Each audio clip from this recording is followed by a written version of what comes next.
சாமியா அப்படின்னா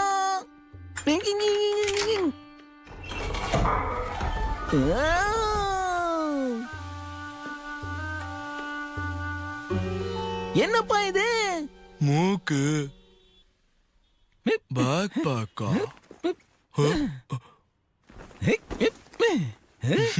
உனக்கு இது நல்லா இருக்குப்பா.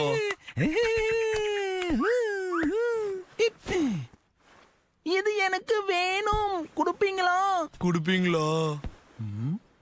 அதுவும் அந்த இடத்துல இருந்து தான் நான் எடுத்தேன் அங்கிள். நான் பெரிய பணக்காரன். உங்களுக்கு